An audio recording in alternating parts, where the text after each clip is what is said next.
Hi everyone, welcome back to my channel. And in this video, I'm gonna show you the new Ultraman suit called the Tiga from the 30. Now, this is the box that you see at the back, and so it doesn't look quite big. It just have the enough for just fit for the figures, and I paid for $150 directly from 30, and as soon as I saw this one on pre-order, and I thought, oh, wow, this is really good looking figures. And when I look at the description, and says that it use metal and die cast. So as soon as I saw this, I just decided to go for it. And I also have another one on pre-order, which is the Ultraman suit Zero. So I would love to have these two in my collection because they looks very different, and they don't looks like come from the original Netflix series for Ultraman anime. And this one is Tiga, I don't know how you call this. And then the Zero, it looks very different style. I think it comes from a different Ultraman universe. So let's see what it's gonna look like. And as far as I'm concerned, then I just thought that this looks stunning on the photo, and in real life as well. When I open the box, it actually looks really cool. So I'm glad that I bought it, and then I want to see what it's gonna look like compared to my Dimension Studio, which I already have in my collection. So from the start, that first impression, it looks really cool. And the paint job is amazing. All the sheens and all the different metallic effects, and they're all there. And it has used a purple, you got red, silver, you got gold pieces, and on top of that, you got a couple LED lighter point as well on the chest and also on the head as well. So for $150, I think it's a really good price, and considering that this is a 1/6 scale and use of some die cast as well, and it come with a decent amount of accessory. Compared to Hot Toys, they are ridiculously expensive. They are like a $200 or $300 at least, and then some of them are even like $400. So it's just insane. The market is crazy. So I only collect die-cast figures, apart from Spider-Man, which I love Spider-Man as well. But anyway, so let's talk about this Ultraman. So the packaging is not posh or premium as the Hot Toys, clearly, all right? But then again, don't forget the price that you pay for. As a result, you also have the pair of hands that comes with it, and you can see that they come in a plastic bag, which is a little bit surprising, instead of coming on the plastic tray. So you got this relaxed hand, and then you got a pair of fists, and then you got this holding guns hand, and then you also have the hands for the sword, and then you also have this something like using two finger style. I don't know what the pose is, but you got a lot of different choices here for the hand. And also it has a swappable arm piece as well, so this one is quite nice. It has some kind of translucent piece underneath there, and this piece you can swap with the hands underneath of this arm. So basically you can swap with that one. If you don't want the look of it, then you can make it look like that. Now, I'm not really sure the purpose of it, but okay, it comes with an option. Now, let's talk about the figure itself, and I'll show you how all the articulations and all the weapons and everything.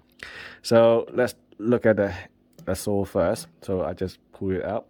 Now, the sword looks really nice. It is quite big. You can see that how big the sword is, actually quite long. And this one has the some blue translucent piece on the edge, which is really nice. It's a specimen sword, and then the handles, and there's little gems here as well. It looks quite posh looking swords here. Actually, I like this one a lot. Now the gun is also quite unique, and you can see that the hands can actually articulate really nice range. You can go all the way there like this, which is insane. Articulation with the 30 is never a problem, and I have all the DLX line from the Transformer, and also they have the giant hot bastard that can actually pose like an Iron Man, which is really crazy. So articulation, I always have a faith in the 30, so I just don't even think about it. I just go for it. Anyway, so let's talk about this gun. So this is all put together into one giant gun. So if you want to split them up, you can have two separate sub gun, right, like this, and you can put this handle underneath there, and it looks like this, which is quite nice actually. And then you can also have this sort of long guns, you can take this out to make it some kind of handgun, some kind of pistol, or you can put it together into one giant, long range gun as well. Or you can put it stuck together like like so, like this. It's really not that difficult, and then it become like this. Okay, and this piece is very easy to come off, so you're gonna have to be careful not to lose this. And this is very loose here, so I wish that they make it a little bit tighter on this one, but never mind. Anyway, so that is the weapon. So let's talk about the figures. Now the figure is not heavy as the Dimension Studio, I have to say. It is fairly light, but then again, compared to the Hot Toys Spider-Mans that I have, I would say this is double the weight on that. So that is a good news, but it's not heavy as the Dimension Studio. When I put it on a scale with all these weapons and everything attached and everything holding all together, it's actually weighed about 500 grams, which is not too bad, I have to say. For 1/6 scale, 500 grams, not too bad. The Hot Toys Iron Man's is obviously double the weight on that because purely they use a lot of die cast everywhere. So, and that's mainly the reason why.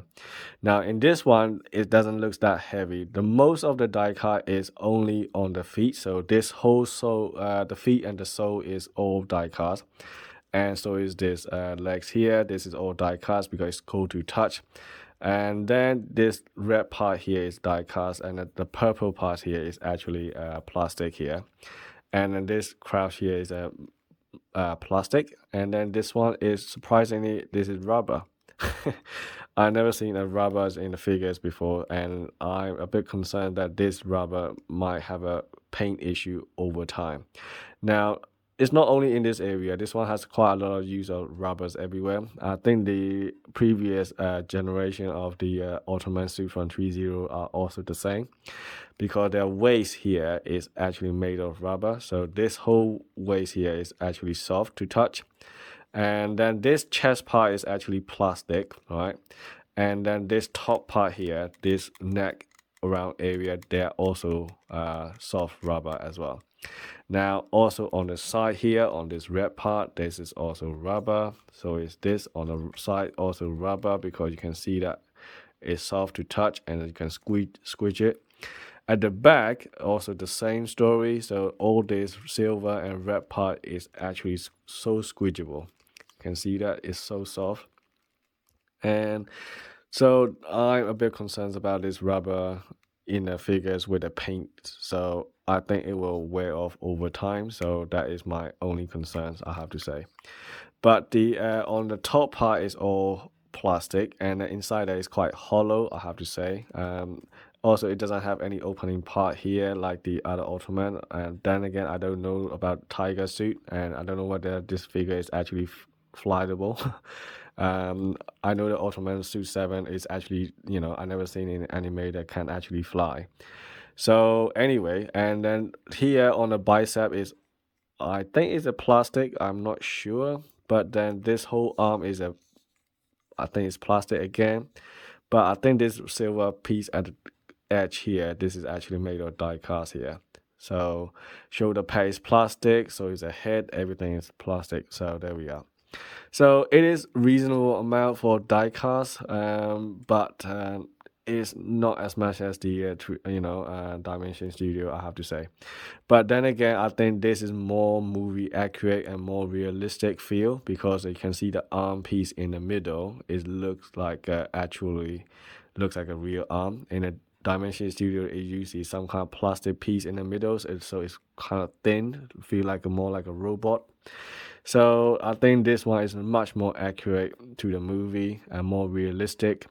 And the Dimension Studio one is a little bit roboty style, but it does use a lot of metal on the feet, and it comes with more accessory and weapon, which is even better. But the 3.0s are nevertheless is actually not too bad.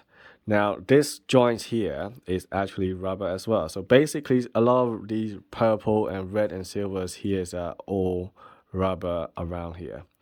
Okay, so but I think the rest of them will compensate these rubber issues, and it will actually looks good on those.